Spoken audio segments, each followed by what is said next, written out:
All right, cool. All right, so welcome to the Indie Corner Off Panel, where we get an inside look on the comic books industry. I'm Mikey, I'm Rebecca.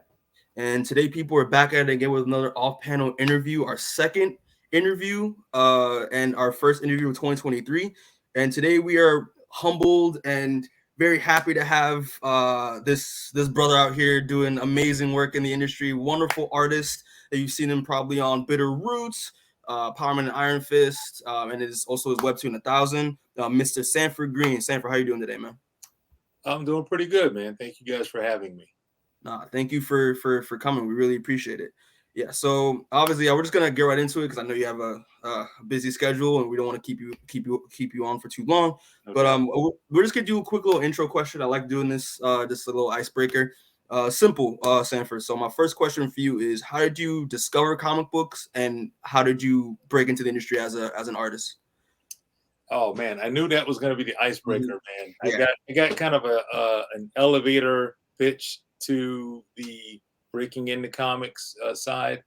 Before there was a thing called the internet, I would watch Saturday morning cartoons, um, and would try to draw the characters from the cartoons. Didn't really understand that there were comics of these characters until a short time later. I went to the local Kmart. This is, kind of predates you guys. I think you Hmm. guys are more of a Walmart generation. But before Walmart, there was Kmart. Kmart used to have spinner racks, and they would have comics by the toy section. First time I ever saw those things, and I was completely floored by the fact that there were books of these characters that I saw Saturday mornings, and so I asked my mom, could I have a few copies of the comics, and she said, if you read them, I'll buy them, and so I finagled that deal, and it's been going ever since. Hmm. Gotcha.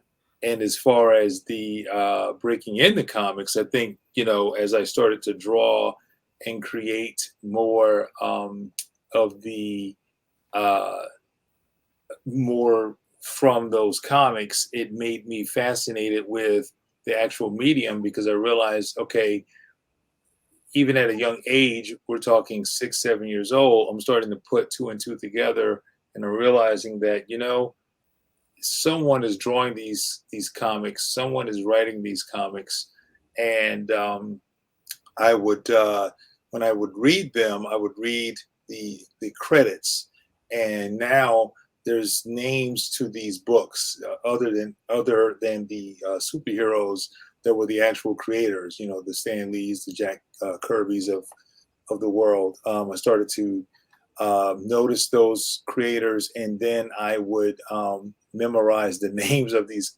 creators.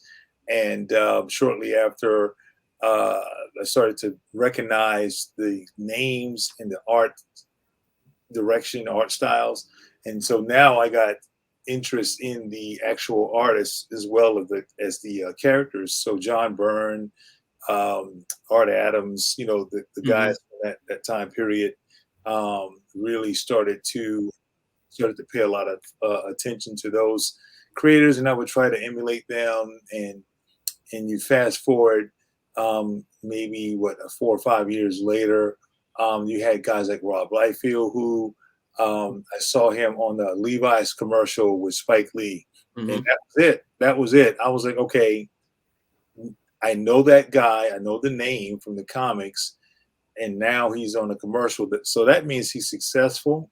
He's Hmm. working with Spike Lee on a Levi commercial.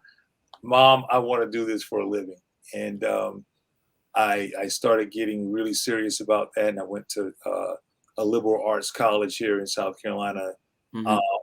shortly after high school, and then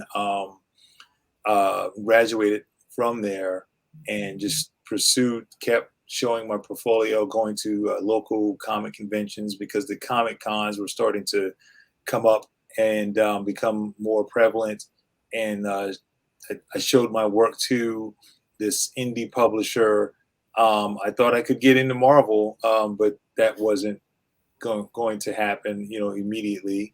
I had to work from the ground up, and this indie publisher gave me a chance. I got my first published work shortly after that, and just kept growing from there. Just kept Mhm.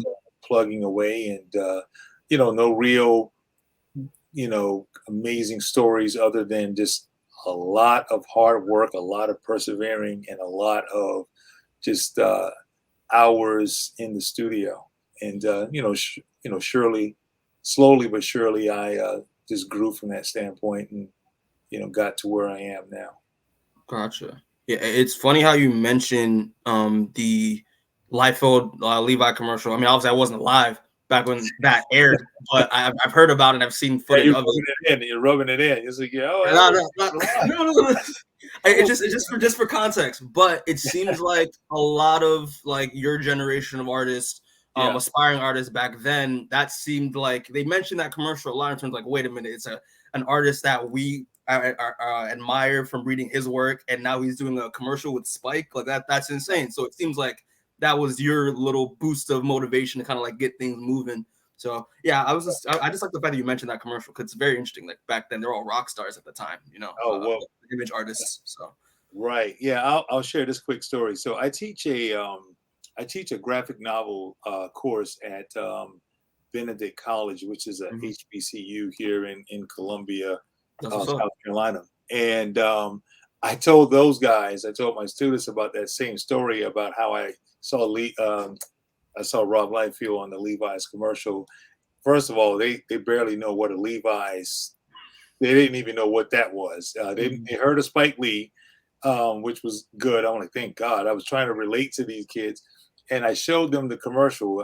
We went to YouTube. I showed them the actual commercial, and they just sat there and was like, "Really? You like that guy?" I'm like, "Hey, you got to think at the time, before the internet was really a thing, there was, that, and just imagine what that could do to, a 16-year-old kid, trying to figure out his life, and then you see someone that you follow in their work and their stories, and he's on a commercial with Spike Lee, and Mhm. Spike Lee at the time he was everything, Yeah. especially in our culture, right? In Mhm. Black culture, he was at the top of his game. So I was ready. I was done after that. I was like, this is it. Exactly. Especially since Spike is one of those pioneers where it's like a black creator is doing work, is telling his own vision, and telling his own narrative without, the I would say like the uh the obstruction of like other means. He's telling his story the way he wants, and that wasn't a thing back then, like it wasn't that he wasn't that often that appeared in terms of like black arts, at the time. Right. Um but yeah, and just this real quick before we move on to the next question. The funny you mentioned that you kind of got inspired of drawing through cartoons. It's kind of like I like the fact that you mentioned that because that's kind of weird. Like that's how I also found art in a way. It's always started with cartoons. I always drew as a 3-year-old from watching just the cartoons I watched as a kid, but then finding comics like a few years after that and being just like, what are these? And just being enthralled. So I like the fact that it was Yep. cartoons first and then the transition to comics much later. So Yeah. makes sense. Yeah, Yep. makes sense. Yeah. But yeah, all right. So yeah, just that's quick little icebreaker. But yeah, just to move on. So my next question is Sanford is so I'm a really big fan of your style. You have a very unique way you interpret just like anatomy and like proportion and composition, in terms of like your pencils. So I wanted to ask like, how did you develop your style? And were there any influences that were accredited to you developing your style throughout your artistic journey? Yeah. I mean, I guess going back to that time period again, Mhm.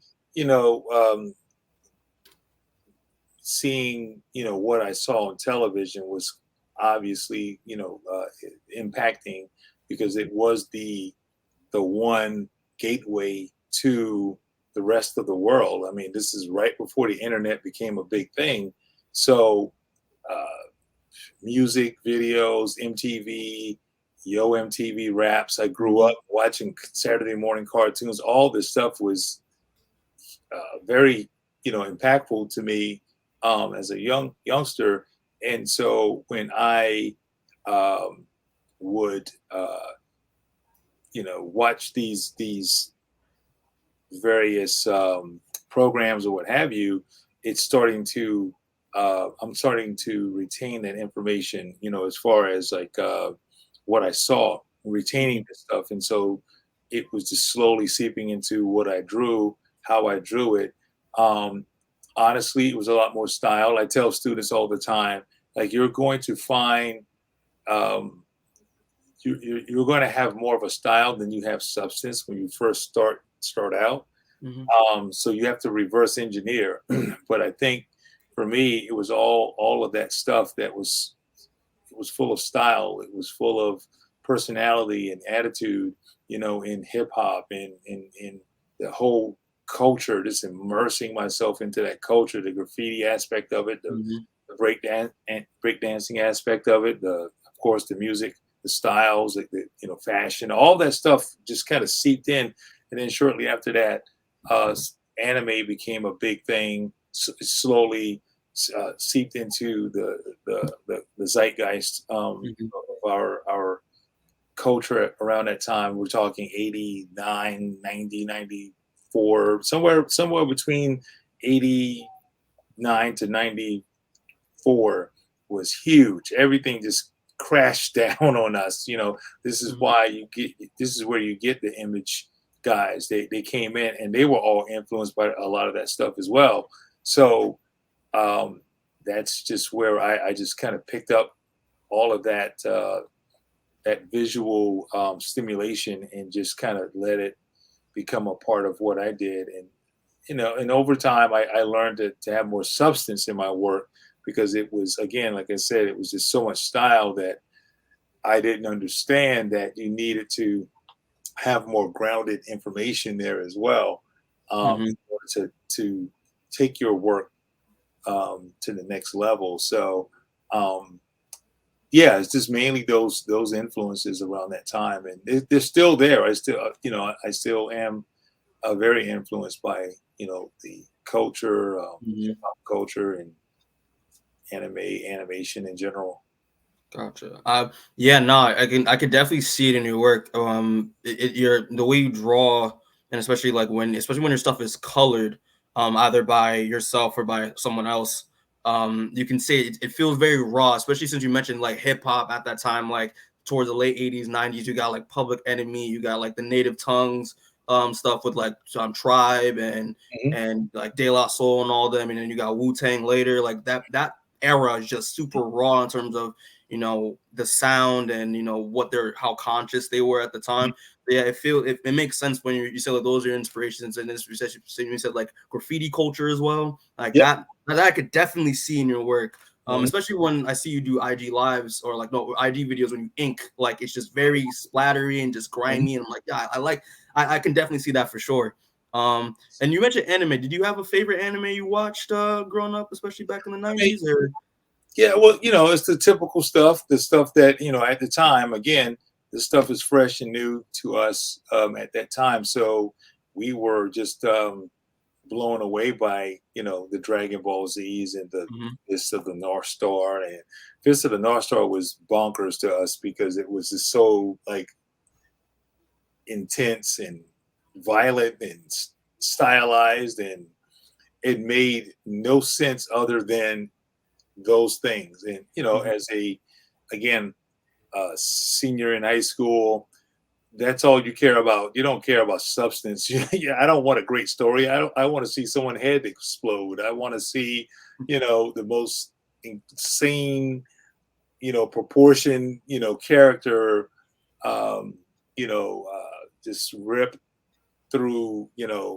walls and crazy action and stuff like that. Mhm. So that was it. I mean, so it was a bit of all of those things at that time because it was fresh, it was new to us, and yeah, it just left that kind of Mhm.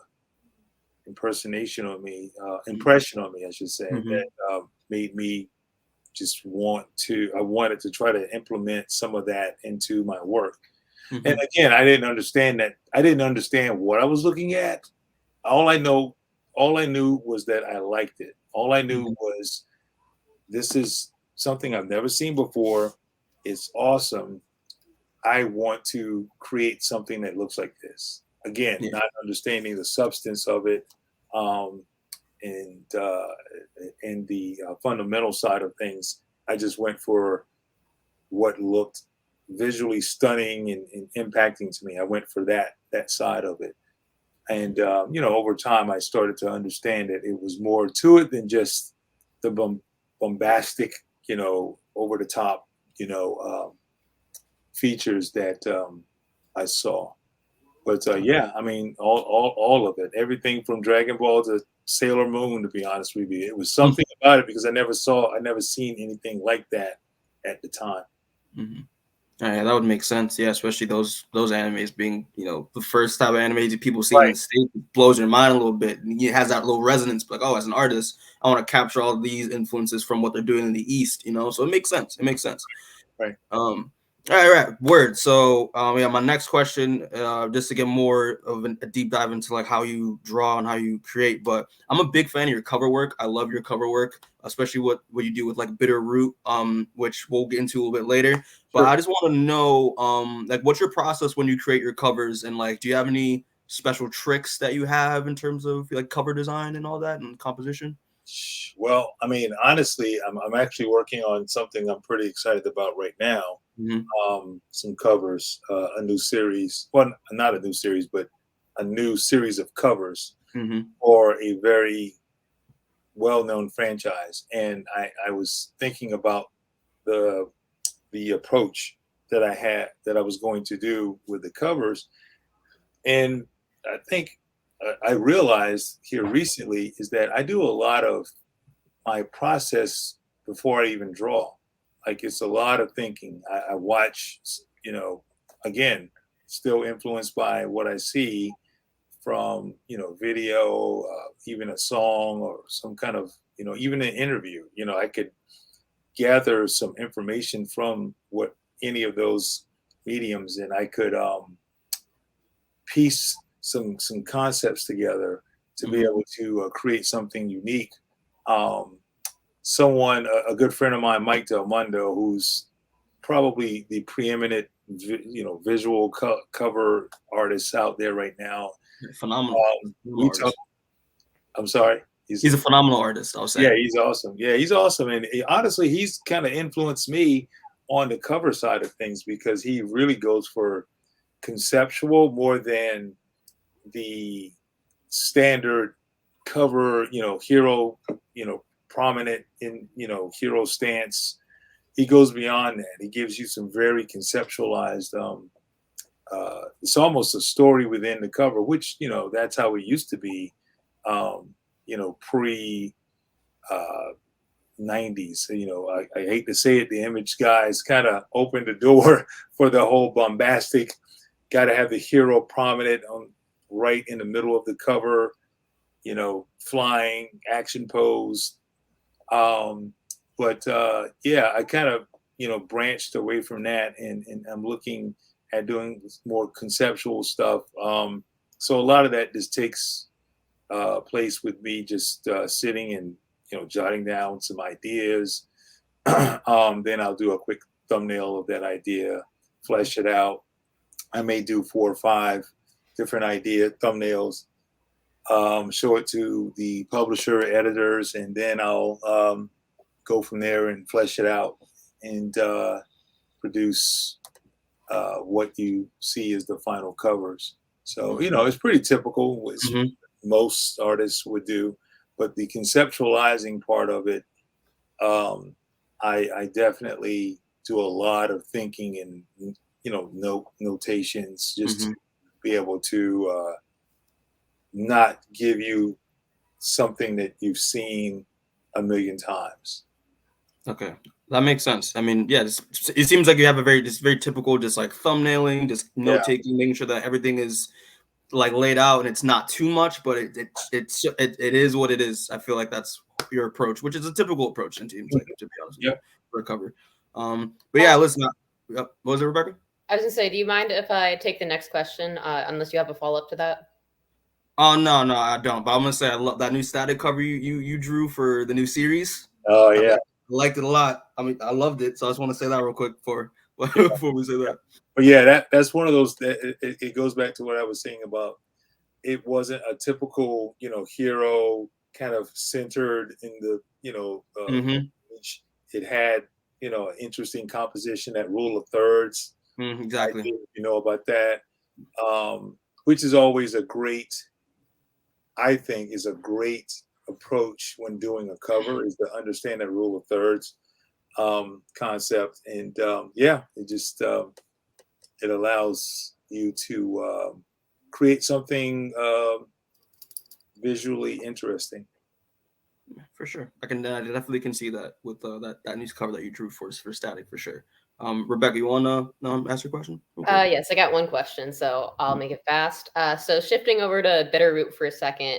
So in that book, a lot of the characters are part of the same family, but they're all very visually distinct. So I was just wondering, from a character design perspective, what that process was like developing those, and how much freedom did you have in terms of, were you told, I want characters to look like this, or did you develop them from the ground up? Yes, to all of that. I did everything. I did a lot of, it kind of goes back to how I even process doing cover work. I do a lot of notation. I want my character, let's use the matriarch, the grandmother, Ma Etta. She, who do I envision her to be, just from a mental standpoint. And then I'll do some research. Maybe it's an actress that that I'm envisioning. I'll research what she looks like in different settings. And then I'll do some more research on the type of attire that time period. Mothers who practice witchcraft. I mean, I would just research all these nuanced subjects and just piece those things together, right? And then in terms of size ratio, in comparison to other characters, what does she look like? Is she's as tall as, is she shorter than everyone? She should be, obviously, just thinking about that kind of her age and that whole aesthetic of the matriarch is usually the mother, shortest one, but she's the most fiery one. Everyone fears her. Everyone respects her. Strong, and so that all those different attributes go into how I design, someone like that. And, same thing for a character like Berg, who's probably the most popular character. Berg is dope. Yeah, between him and I think Blink is up there. I think Maetta's up there too, but yeah, I try to make them all unique and all distinctive. That comes a lot from animation as well. That's why I'm a huge fan of animation, because it's about the silhouette and creating interesting silhouette. Like you could tell these guys in a silhouette immediately. So that's my approach to designing characters for the most part. Yeah, and it was when you mentioned the silhouette, and I think that's very important in terms of designing characters, like to make sure you can tell the character is that character without even seeing that's just the outline itself, and I think it works very well with what you've done with Bitterroot. I was going to share something real quick. I just came off of I guess this is a shameless plug to some degree. I just finished working on Spider-Verse 2 animated feature, and I learned more in my 2 years there than I've had in my entire career about silhouette and how to really create a serious, interesting. I thought I knew until I started working with, all these insanely talented individuals, and the art director, one of the art directors, Joaquin Mhm. dos Santos, who's best known for The Legend of Korra. Mm. He directed that, and he worked on Voltron, the Voltron series that the Netflix. The Netflix one. Yeah. Yeah. He's known for that too. So yeah, this really understanding that silhouette is super important. Gotcha. Yeah, no, I didn't even know you were doing Spider-Verse 2. Like, well, congrats on that. That's a great opportunity for you, I can imagine. Yeah. And feel free to plug away while you're here. Yeah, plug as much as you want. Go ahead. We don't mind. Yeah, it seems like school was back in session in Sony for Sony Animation when you were there. It seems like. Yeah. And speaking of, they actually have drawing sessions every Thursday. So it's Oh wow. literally I think a 2-hour time of just sketching and drawing from life and drawing, figure drawing, I think, which again is super important to understand, how to create these interesting shapes, anatomy is just to really understand that foundation. Mm-hmm. Gotcha. That's great.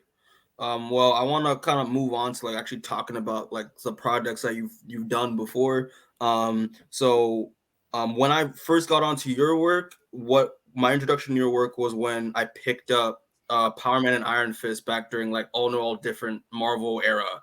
And that's when I officially saw your work with David and with Chuck. My question is for that is like, what was it like working on Power Man and Iron Fist at that time, and like what was it like, just working on these two characters, because these are characters I love, so I just wanted to know what the insight was. I mean, it goes right back to that understanding that interesting shape, creating those interesting shapes. I think again, had I known now what I knew, what's the saying? What I know now, if I knew it then, it would have been a different level. But that's why you grow as an artist, right? You take what you learn as you go along, and you build from that, from those experiences. So for me, the experience was great. It was definitely a huge learning curve, because the thing that's interesting with, and this is no real slight on the comic industry in general, but there was a window of time where the visual language of superhero comics was pretty narrow. There wasn't a large variety of styles and influences and directions. It was very much 2 or 3, maybe 4 styles that were controlling the market. And here we come with this super, off the grid kind of look and feel, and it felt very imposing, I guess is the best way to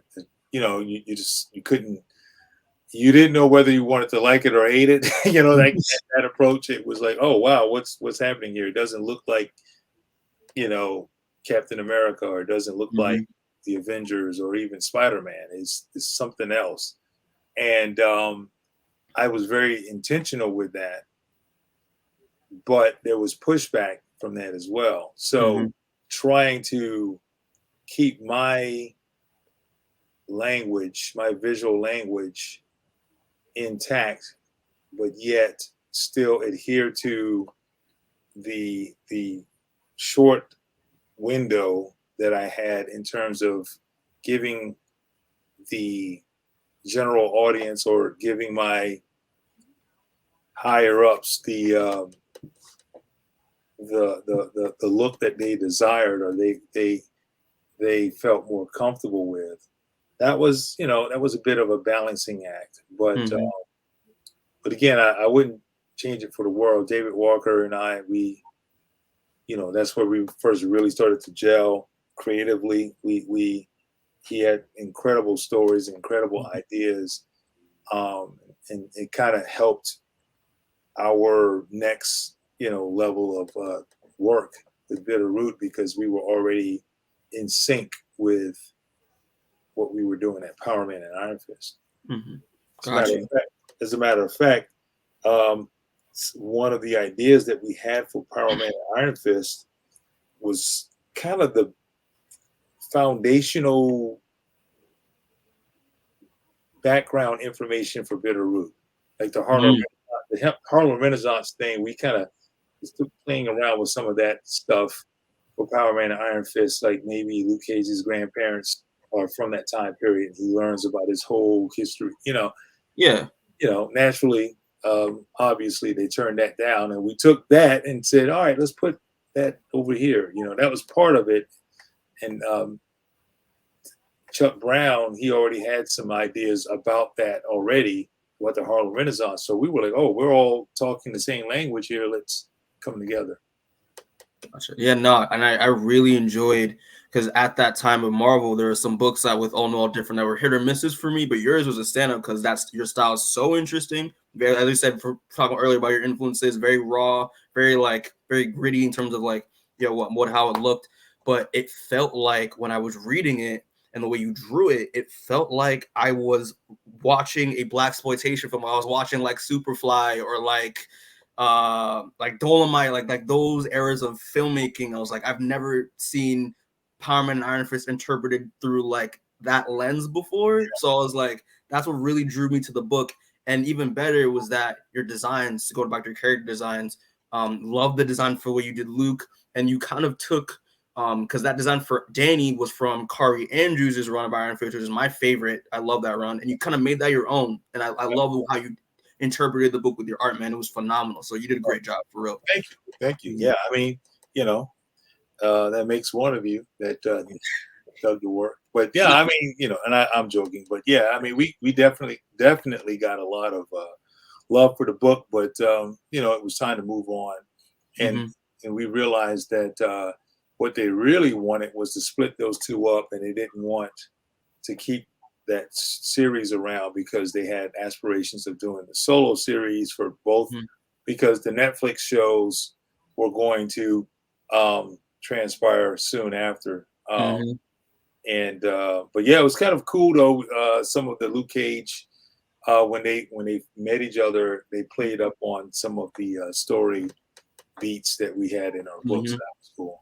Yeah, no, and I could definitely see that. And I wished that if they did Heroes for Hire for Netflix, they would make it kind of like a blaxploitation thing, like they did with y'all's book. So there's all kinds of there was all kinds of stories that they were trying to figure out, and as they say, the rest is history there. So yeah, but it was a good stepping stone. I can imagine it was a good stepping stone for y'all. Yeah. But yeah, just to move on, now we're gonna get into the more Bitterroot.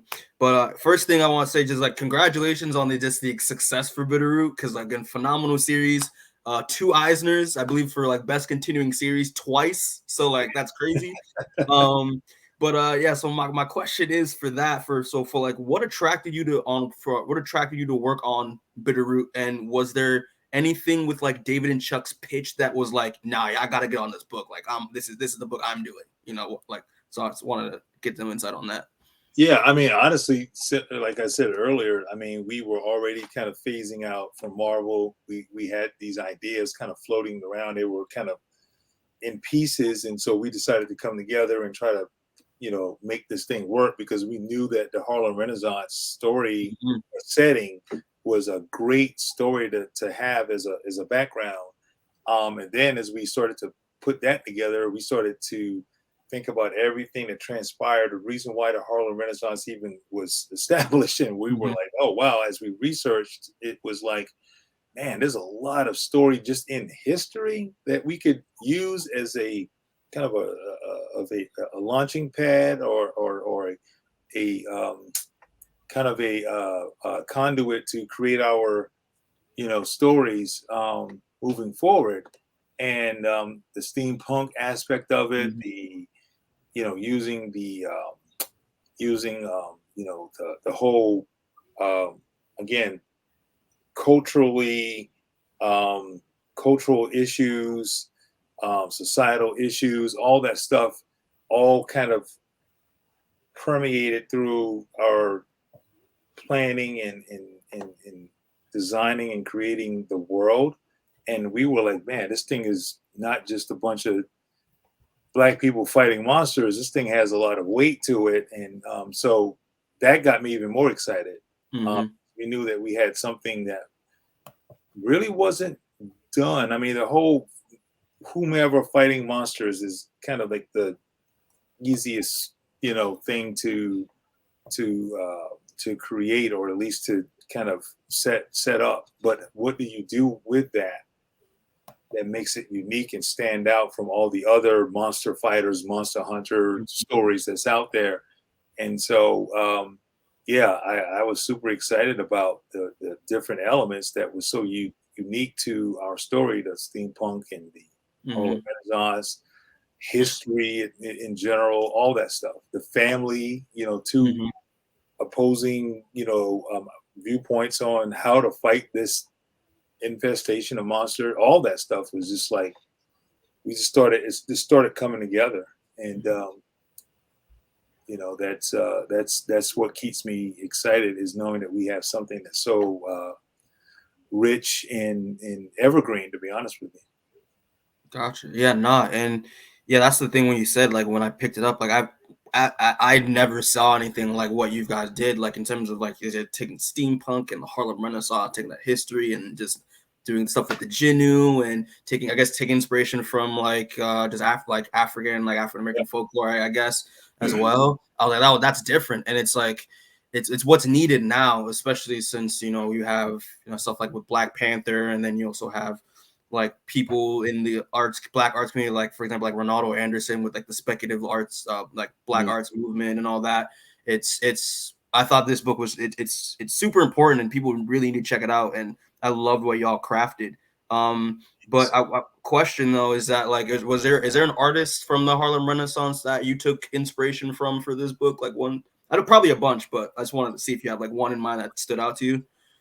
Not really, just one, because it was so like it just hit like a runaway train, where we started looking at the history and how we could tie history into our story.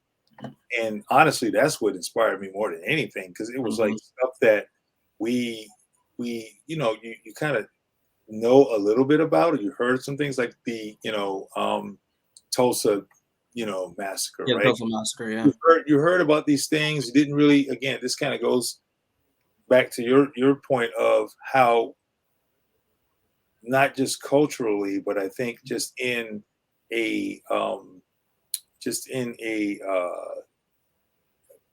academically, to some degree, it's this those stories, that information in history really gets kind of brushed over unless you're in a very specific space, and then you'll learn about these stories. And we felt like, man, here's an opportunity where we can kind of penetrate an audience that's just being real, that's majority white male. Can we pull off this Black story, because that's what it is, in this space, but also bring in this other audience that really wants this kind of content, but there's not a lot there for them.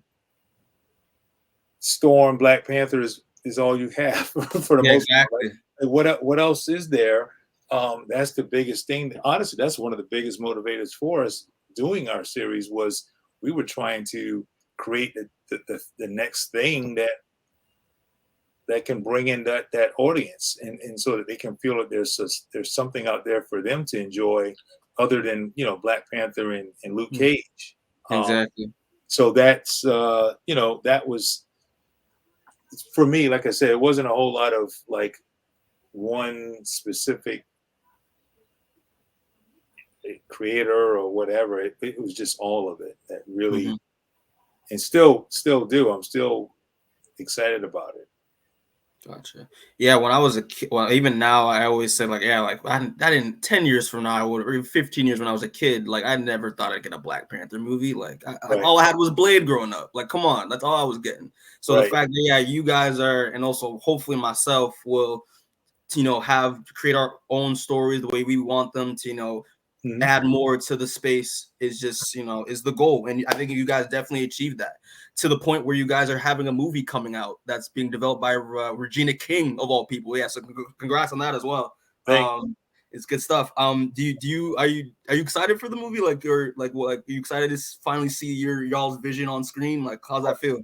Absolutely, man. I mean, that's everyone's end goal for the most part, is to see their idea come to fruition first in the printed media, and then to go off into some other form of medium, whether it's TV or film or whatever. Yeah, absolutely, man. It's kind of surreal. We're very humbled, and honestly, I try to just keep my head down and focus on creating the stories, because you see the articles, you see the buzz, and that stuff is awesome. But I'm in this industry, and I've seen so many things at the peak, and it kind of dissipates afterwards. So I'm not saying that this is. I'm not saying I think like that. I'm just saying I understand how it can be up one day and Mm-hmm. not around the next. But Gotcha. but yeah, I mean, we're definitely excited. We actually got some pretty cool news last week. I think it was last Oh week. wow. Okay. Yeah. So that's all I can say on that. Yeah. But yeah. I'm not even gonna ask you. I'm like, oh, like, can you give us now? I know you can't. I'm gonna be real. I know you can't. So it's just, it's all Yeah. good. But yeah, no, I'm happy to hear. Happy that you guys are definitely excited. I mean, it's well deserved. So, Yep. um, Thanks. but yeah, no problem. So my next question, like, this is my last question in terms of like your work. But so Webtoon, right? I've been looking into Webtoon lately in terms of how they're doing their online like comic Mhm. book type deal. Mhm. I think it's I think in the past couple years it was a lot of American artists and writers are now branching into Webtoon because we're mostly seeing like Mhm. writers from the East on there. Mhm. Your series 1,000 is one of those books I was like, Sanford Greene's doing a Webtoon? Like, what? What's the deal with that? So I had to check it out. And it's great. It's really well done what you and Chuck are doing on Webtoon. So like my question is that like, why did you decide to put 1,000 on Webtoon of all places? And was there a challenge that you came across when using the platform at all in terms of Why did I put it on Webtoons? Because they offered me some really good money, mm-hmm. and I thought the platform is the future, is where you guys go for the most part, I would imagine. I mean, you obviously probably read the printed side, but the majority of your generation and younger, Mm-hmm. even older, they do the digital side of things. And I just wanted to, you know, play around in that space for a little bit, just to see what it would, the experience, just to gain that experience. And I think the challenge is the format of it, which is not anything against them. It's more about me, because I'm so used to the vertical. I'm so used to the horizontal Mm-hmm. format. The page turn, the moment to moments. It's just a different pacing when you're doing the vertical scroll. It's longer. It's not, you can't do one scene. One panel can be one setting, and the very next panel can be meanwhile. It's not, or the next day. It doesn't make a lot of sense in that space, because that space is so like moment to moment. It's not Mm-hmm. big jumps, or at least it works better when it's not the big time jumps, unless you have some kind of really good pacing with it. And I had to learn that. That was a huge learning curve, which took a lot of time. Um, if I wasn't doing anything else, um, career wise, I would probably do it again, Mm-hmm. because I did enjoy it once I figured things out. But it was a lot of work, a lot more than I thought. Mm-hmm. I thought it was more work doing the traditional comic storytelling, but that was like, you can do 40 panels and barely scratch the surface of your story on Webtoons because the moments are so close together Mm-hmm. that it doesn't feel like a lot of information. Whereas you can do that in a comic, and you got almost 20 pages, of story. So it was just a big learning curve in that regard of how to pace the stories. Gotcha. Yeah, and the thing is, like with Webtoon, it's because again, you said so like close together. It's better. You can immerse yourself a lot better with it, I think, in terms of like the way it's formatted. Not saying that comics, like regular print comics, can do the same thing, but yeah, and I get what you're saying. Like it's more like in terms of the pacing and how the way they structured it, you can immerse yourself in the world a lot easier. Right. So it makes sense. Yep. But yeah, no, 1,000 is a great book, man, and it was a surprise because it's like I was like it's like you and Kevin Graveau and like Ron Wimberly are doing Webtoon. I was like, really? Like I was like, that's strange. So like, yeah, I'm gonna have to dip my toe into it more in terms of not just as a reader but as an artist. But yeah, no, I was curious to see what your thoughts on Webtoon were. Yeah, all right. So Sanford, my last question, and then we'll send you off, and you can plug whatever you want, and we can send you to make more great work. But because it's Black History Month, so I had to make sure I did get you on Black History Month. But it's so I just have my question is, and it's kind of for me, but it's pretty much for everyone who's gonna watch. But any advice for any aspiring Black artists looking into breaking into the industry? I don't know if you have any tips. And plus, you said you teach, so I guess students ask you this a lot. So, well, honestly, that's why I teach at a HBCU because, mm-hmm. like, yeah, you can say, all right, you got to keep working hard, and you need to, grow as an artist. That that's kind of an easy uh, um, statement to make, but I Mm-hmm. think it's more important to show and be in the same space that they're in so that they can feel like not only am I, not only are they will feel like, I'm trying to find my voice, but Mm-hmm. here's someone who looks like me that's right there with me. He's for lack of better words, he's holding my hand and guiding me through, and he's someone who's in the industry currently. It's not just someone who had worked or, I think it's important to have, if you're in school or you don't have to be in school. Just Mm-hmm. Yeah. having someone that you can connect with, that is it's in the industry, that's actually doing some work. And it doesn't matter if it's, thank God we got a lot more voices out there, a lot more professionals of color out there now, than when I was coming up. Mm-hmm. Back in my day, we it was Milestone. It was the guys at Of Milestone. course. Those are the ones that I saw, and we've got tons more since then. Mm-hmm. They're the big brothers and what have Gotcha. you. But Yeah. so yeah, I mean, just that's not necessarily advice. That's just more of just what I think all young artists of color and beyond, you need to disconnect with people that, you think could give you, some guidance, people Mm-hmm. that inspire you. The internet has made it way more Way easier. accessible for folks, so you can always, and it's, I tell young creators, there's a difference between being persistent and being a pest. Yeah. Like you want to be able to just give it some space and not feel like you have to um, get all your questions answered or get every bit of information at once. You just need to pace it out and respect that person's space and time, and Mm-hmm. you know, they reply, if they reply with one thing and you don't get anything else, be thankful and grateful and use that and build from it.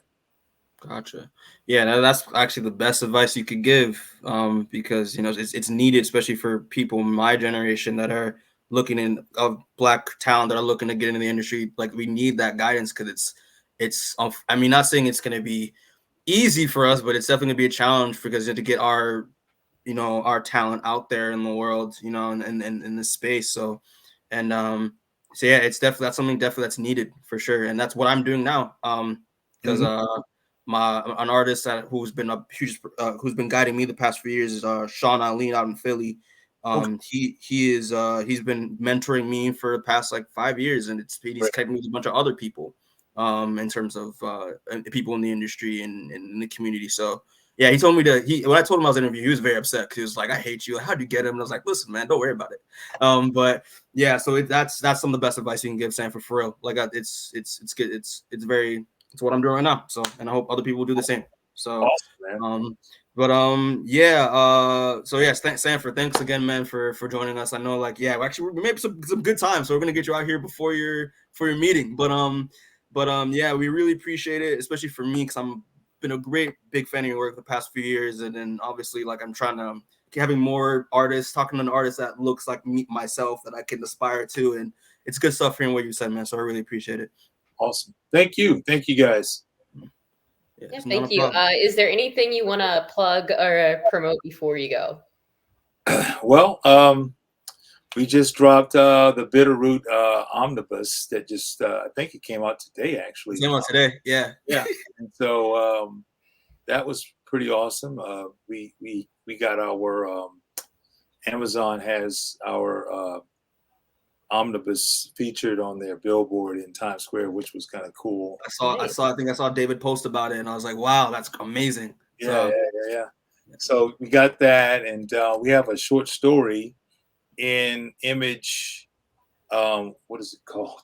I'm sorry. It's I think is it just called Image with like the exclamation point? Yeah. Yes, the Image anthology, celebrating 30 years, the 30 years in Image, and yeah, we have a short story in the anthology series that they have out right now, and it's an actual significant story because it talks about the history of our story, our world from the past, and what it means moving forward, and for the future as well. So we're planning. It's a bridge between what's been done and what's coming. So check that out. I don't know what issue, but it's the current issue that's out with and I did the cover for that issue as well. So you can check that out. Like I said, it just came off of Spider-Verse. That'll be dropping in June. I think June. Yes, June. Yeah. And I'm so excited about that. I just did the MLB. If you're into video games and sport games, I did the MLB 23 cover featuring Derek Jeter. That was pretty. Oh wow. Yeah, it was pretty insane getting a chance to meet him. There's another special announcement coming. Can't say it here, of course, of something that I'm doing in a company with the MLB. I'm illustrating those images right now, so that's coming in March and April, somewhere around there.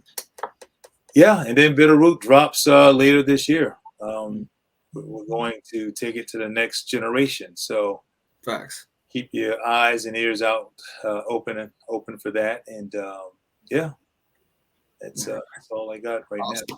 Yep. Yeah, so people check out all the stuff that he just dropped. A lot of information, but I know you can do it. Some good work he's doing. So we might throw some links in the description. Yeah, might be good.